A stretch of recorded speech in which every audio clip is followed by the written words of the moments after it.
mau mewarisi berkat ini, yaitu hidup di bumi seperti di surga, hidup di bawah langit yang terbuka. It is the time for morning with the word. Puji Tuhan, selamat pagi, bergabung lagi di Morning with the Word di YouTube channel saya, Mario Marcelo. Di pagi hari ini saya percaya Tuhan mau kita sebagai anak-anak Tuhan hidup dengan keyakinan, hidup dengan rasa aman, rasa percaya bahwa kita hidup di bawah langit yang terbuka. Kenapa saya katakan ini? Karena banyak orang Kristen merasa hidup di bawah langit yang tertutup, berdoa tapi tidak yakin bahwa Tuhan dengar doanya. Menunggu jawaban doa, tapi punya keyakinan sepertinya doa saya tidak dijawab. Berjalan menghadapi masalah, tapi merasa tidak disertai, merasa sendirian. Alkitab mengajak saudara dan saya untuk datang ke tahta kasih karunia-Nya. Alkitab mengajak setiap kita dalam hidup ini percaya bahwa akses kepada Bapa sudah terbuka dengan lebar. Alkitab mencatat ketika Yesus mati di atas kayu salib, saya bacakan buat kita, Matius 27 ayat 50-51, lalu Yesus berseru pula dengan suara nyaring, lalu menyerahkan nyawanya. Dan lihatlah, tabir bait suci terbelah dua, dari atas sampai ke bawah, dan terjadilah gempa bumi, dan bukit-bukit terbelah. Yang membuat kita memiliki akses kepada Bapa bukan kebaikan kita, bukan kehebatan kita, bukan jasa kita, tapi kematian Yesus di atas kayu salib. Yang membuat kita punya akses kepada Bapa di sorga karena kita percaya darah Yesus. Karenanya Tuhan mengajak kita di tengah tantangan, masalah, kegagalan, kehancuran kita. Alkitab mengajak dalam Ibrani 4 ayat 16, sebab itu marilah kita dengan penuh keberanian, kata-katanya penuh keberanian, menghampiri tahta kasih karunia, supaya kita menerima rahmat dan menemukan kasih karunia untuk mendapat pertolongan kita pada waktunya. Tuhan mau menolong kita, datang sama Tuhan. Tuhan mau berkati kita, datang sama Tuhan. Iblis pekerjaannya akan mengintimidasi kita, mencegah kita untuk datang kepada Tuhan. Karena waktu kita datang pada Tuhan, kita akan menerima pertolongan. Iblis akan berusaha cari-cari celah kita, kegagalan, kekurangan, kelemahan kita, untuk menghalangi kita datang pada Bapa. Sebagai hamba Tuhan, saya mau katakan, di tengah kegagalanmu, di tengah kekuranganmu, jangan lari dari Bapa, justru datang kepada Bapa. Dan kau akan ditolong, kau akan dipulihkan. Ingat di Lukas 15, Yesus kasih perumpamaan anak bungsu yang hilang, yang menghabiskan harta bapaknya, kemudian jadi kekurangan karena tinggal di luar rumah Bapa, sehingga mau makan aja susah. Dan dia kemudian mau bertobat, istilahnya dia mau kembali ke rumah Bapa. Masih dalam perjalanan, Alkitab mencatat bapaknya berlari ke arah dia, sudah menunggu lama untuk kembalinya anak ini, memeluk-meluk dia, lalu berkata, ambilkan jubah yang terbaik, pakaikan cincin di jarinya, kemudian pakaikan juga sendal di kakinya, dan mari kita berpesta karena anakku yang hilang ditemukan kembali. Karena anakku yang mati hidup lagi. Ini sebuah gambaran Bapa rindu, Tuhan rindu, kerajaan sorga rindu saudara datang kepadanya. Di tengah kegagalan, kehancuran, kekurangan, kelemahanmu, jangan lari daripadanya. Justru datang daripadanya. Kita nggak bisa pulih pakai kekuatan kita. Kita nggak bisa melangkah lagi, bangkit lagi, kuat lagi, melakukan yang lebih baik dari yang kita lakukan sebelumnya dengan kekuatan sendiri. Hanya Tuhan yang bisa menolong kita. Karenanya datanglah kepada Tuhan. Langit sudah terbuka.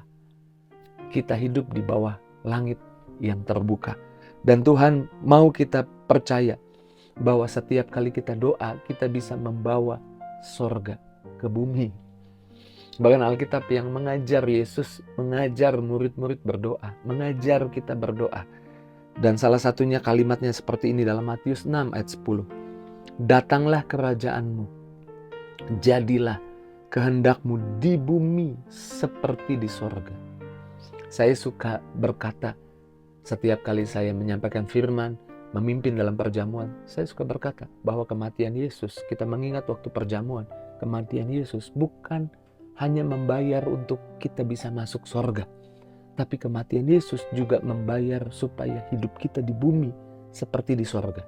Supaya kita bisa mengalami sorga di bumi, mengalami damai sejahtera di bumi, pemeliharaan di bumi, mengalami kuasa Tuhan di bumi ini, mengalami berkat Tuhan di bumi ini, mengalami urapan Tuhan di bumi ini. Itu yang Tuhan mau. Setiap kali kita doa, kita percaya ada suasana sorga yang bisa datang di hidup kita, datang di pekerjaan kita, datang di rumah tangga kita, datang dalam pelayanan kita. Jadilah kehendak-Mu di bumi seperti di sorga. Jadi merasakan suasana sorga di bumi. Kita nggak perlu menunggu nanti masuk sorga. Tuhan mau kita menikmatinya sejak ada di bumi. Menikmati suasana sorga, damai sejahtera sorga, sukacita sorga. Doamu, aksesmu kepada Bapa, memungkinkanmu untuk mengalami ini. Ingat di gereja mula-mula, ketika murid-murid ditekan, diintimidasi, diancam, mereka berdoa. Dan ketika mereka berdoa, kita mencatat seperti ini. Di dalam Kisah Rasul 4 ayat 31. Dan ketika mereka sedang berdoa, lihat mereka sedang berdoa, yaitu murid-murid gereja mula-mula. Goyanglah tempat mereka berkumpul itu. Dan mereka semua penuh dengan Roh Kudus. Lalu mereka memberitakan firman Allah dengan berani. Penuh dengan hadirat Tuhan, penuh dengan suasana sorga. Itu yang buat kita berani hadapi masalah, berani hadapi tantangan, berani hadapi kehidupan ini. Bukan kekuatan kita, bukan gelar kita, bukan saldo tabungan kita, bukan kepintaran kita yang membuat kita berani hadapi kehidupan ini. Tapi kita percaya waktu kita doa, ada suasana sorga, ada penyertaan sorga, ada kuasa Roh Tuhan yang kita rasakan. Itu yang buat kita punya hikmat, punya kemampuan untuk hidup baik, hidup kudus, punya kemampuan untuk tidak dikalahkan. Sakit, penyakit tidak dikalahkan, dosa tidak dikalahkan, kekurangan tidak dikalahkan, ancaman, intimidasi, tapi mengalami hidup di bumi seperti di sorga. Kita hidup di bawah langit yang sudah terbuka. Miliki keyakinan ini, kamu anak Tuhan yang ditebus. Kamu anaknya. Kamu bukan orang asing, kamu anaknya. Kamu dikenal dan kamu mewarisi berkat ini, yaitu hidup di bumi seperti di surga. Hidup di bawah langit yang terbuka. Apapun masalahmu, tantangan di hidupmu, datang sama Tuhan. Tuhan pasti tolong. Saya nggak tahu masalahmu apa, tantangan hidupmu apa. Tapi waktu kita datang sama Tuhan, ada kemenangan, ada damai, ada sukacita, ada kebaikan Tuhan. Pagi ini saya percaya engkau nggak kebetulan menyaksikan Morning with the Word. Tapi lewat Morning with the Word di pagi ini, kau diteguhkan, dikuatkan lagi. Sehingga engkau memiliki kemampuan mengalami kuasa Tuhan. Di hidupmu, di keluargamu, di pekerjaanmu, di semua aspek hidupmu. Yang pelayanan, di pelayananmu. Mari kita bersyukur buat firman Tuhan. Mari kita doa. Kami bersyukur Tuhan, pagi ini kami diingatkan, kami diteguhkan oleh firman-Mu, bahwa kami anak-anak Tuhan sudah ditebus, bukan hanya ditebus untuk masuk surga nanti, tapi selama hidup di bumi, kami hidup di bawah langit yang terbuka. Ada penyertaan Tuhan di hidup kami, ada kuasa Tuhan di hidup kami. Sehingga kami percaya waktu kami dengar kebenaran ini memerdekakan kami. Ketakutan sirna, keraguan pergi, iman yang tumbuh. Ketika iman tumbuh, jadilah sesuai imanmu, Alkitab katakan. Maka yang sakit disembuhkan, yang lemah dikuatkan, yang susah dihibur. Sepanjang hari ini ada kebaikan penyertaan Tuhan dalam hidup kami. Dalam nama Yesus kami bersyukur, kami berdoa haleluya, sama-sama katakan amin. Ketika saya sadar saya hidup di bawah langit yang terbuka dan suasana surga ada di hidup saya, tidak ada ancaman, intimidasi, ketakutan yang punya kuasa. Jika itu yang jadi responmu, tulis di kolom komentar. Dan jangan lupa juga tinggalkan jejakmu di kolom komentar, tulis nama, mungkin titip doa boleh di sana. Dan saya suka juga dengar atau baca komentar saudara. Jangan lupa bagikan link Morning with the Word ini kepada teman, sahabat, keluargamu. Taruh di link media sosialmu, di status WhatsAppmu. Dari sekian banyak orang yang lihat statusmu, pasti ada 1-2 orang yang klik, dan sangat mungkin Tuhan pakai apa yang kamu share, bagikan itu untuk jadi berkat buat orang-orang di sekitarmu. Terus maju dalam Tuhan, Tuhan berkati kita. See you!